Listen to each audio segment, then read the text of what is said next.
Now इस session में हम देखेंगे कि स्ट्रक्चर किसी भी स्ट्रक्चर वेरिएबल को हम कैसे एक्सेस कर सकते हैं, कैसे स्कैन कर सकते हैं। So basically will see how to scan. सबसे पहले मैं स्ट्रक्ट डिफाइन कर देता हूँ। So this is struct STUD जो हम लेते आ रहे हैं अभी तक। And then we have int, मैं इसको थोड़ा सा शॉर्ट करता हूँ, roll number. And then we have car, that is grade. And we have float, that is percentage.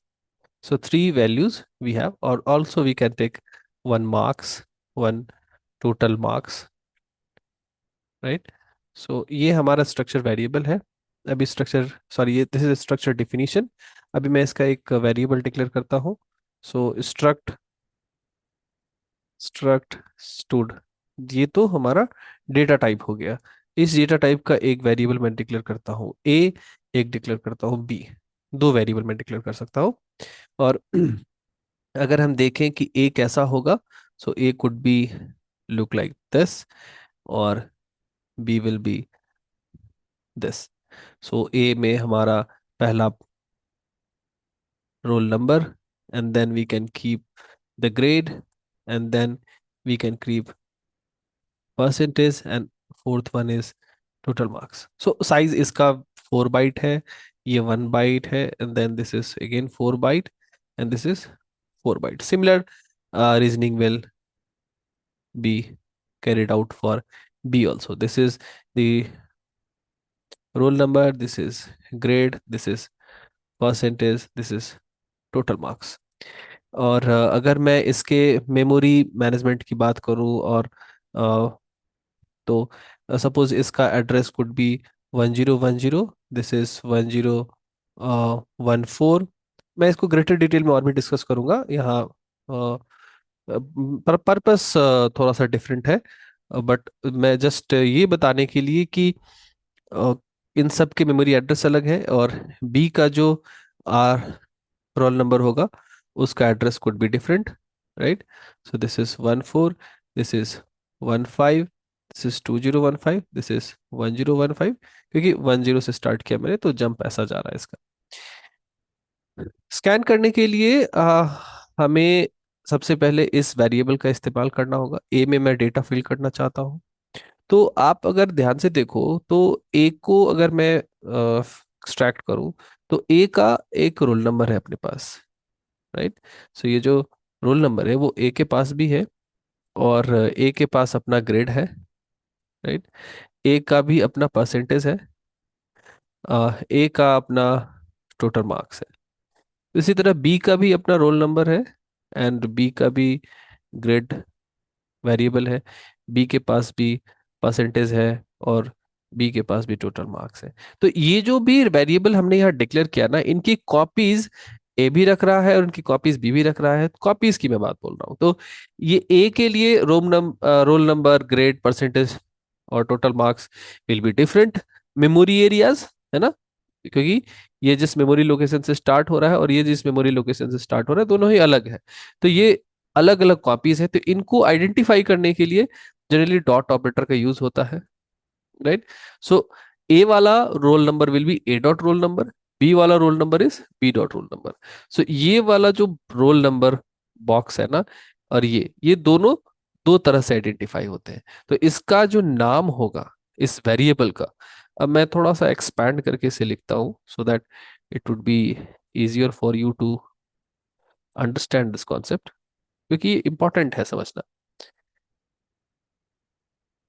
सो ये रोल नंबर है और ये हमारा ग्रेड है। This is percentage and this is total marks. So this is nothing but मैं this is 1010, 1014, 1015 and 1019 will be the address. और similarly अगर मैं बी के लिए लिखूं, सो ये सेम स्ट्रक्चर होगा। This is grade, this is percentage and this is. अभी यहाँ अगर मैं बी के लिए भी देखूं तो this is 2010, 2014, 2015, 2019 could be the address.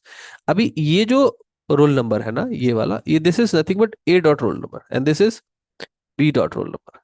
Similarly, this is a dot grade, a dot percentage, a dot trademark, total marks. This is b dot grade, b dot percentage and b dot total marks. इसको मैं अगर array से correlate करूं, क्योंकि I hope कि array की understanding आपकी अच्छी होगी यहाँ आने से पहले.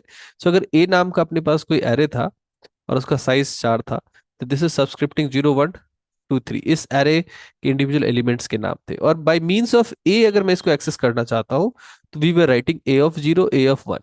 सो a of 0 क्या सिग्निफाई करता था? a of 0 इस ब्लॉक को सिग्निफाई करता था. उसी तरह a डॉट रोल नंबर जो है वो इस ब्लॉक को रिप्रेजेंट करता है, और b डॉट रोल नंबर इस ब्लॉक को रिप्रेजेंट करता है. और इसी को हम लोग कॉपीज बोल रहे हैं.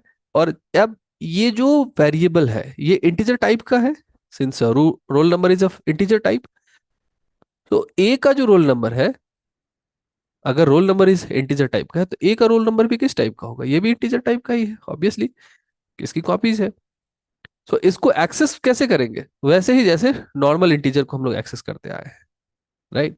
तो अगर मुझे स्कैन करना होगा ना, तो मैं लिखूंगा स्कैन एफ. मुझे स्कैन क्या करना है? मुझे स्कैन करना है ए डॉट रोल नंबर. सो जैसे अपने पास एक नॉर्मल वेरिएबल होता था, अ, जब हम नॉर्मल वेरिएबल डिक्लेयर करते थे, सपोज इंट ए. सो ए को एक्सेस करने की स्कीम क्या थी? स्कैन एफ और ए, और इधर हम ए का टाइप बताते थे, फॉर्मेट स्पेसिफायर, और इधर हम एम्परसेंड लगाते थे so that we could say address, क्योंकि हमें यहाँ फाइनली एड्रेस भेजना होता है इस फंक्शन को. तो यहाँ भी उस इंस्टेंस में ए क्या था? एक एक इंटीजर वेरिएबल था. तो अब ये a dot r n is nothing but a integer variable. This is integer variable. तो इंटीजर वेरिएबल के लिए भी हमें एड्रेस भेजना पड़ेगा और यही लिखना पड़ेगा. सो आपको बस नेमिंग को रिजॉल्व करना था, और बाकी जिस टाइप का ये वेरिएबल है इसको एग्जैक्टली exactly वैसे ही ट्रीट करना है. तो हमें स्कैन करने के लिए कुछ भी अलग से नहीं सीखना है. जो चीज हम नॉर्मल वेरिएबल के स्कैनिंग को लेकर सीख चुके हैं, ये वाला पार्ट, यही सेम कॉन्सेप्ट हम यहाँ यूज करने वाले हैं. कुछ भी डिफर नहीं करेगा. बस आपको ये सीखना है कि अगर ये स्ट्रक्चर है, इसका अगर हमने वेरिएबल बनाया ए, तो ए के लिए इन सब का नाम क्या होगा? Say a dot this, a dot this, a dot this. B के लिए बी डॉट दैट, राइट. और ये दोनों ही वेरिएबल अलग अलग है.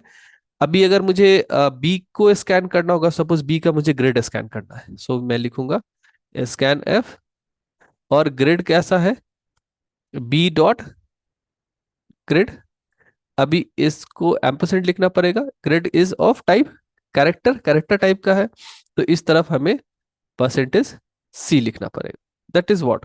तो इतना ही डिफरेंस है. बाकी scan is working exactly similar to the normal variable that we have seen in earlier sessions. So हमें मैं मेरा ये बताने का पर्पस ये है कि आप इसको अलग से मत याद रखो कि स्ट्रक्चर वेरिएबल स्कैन करना होगा तो ऐसा करेंगे वैसा करेंगे. नहीं, बस हमें नेम रिजोल्यूशन करना है कि नेमिंग क्या होगी. उसके बाद वो वेरिएबल एग्जैक्टली वैसा ही वर्क करेगा जैसा उस वो स्ट्रक्चर के अंदर डिफाइन किया गया है.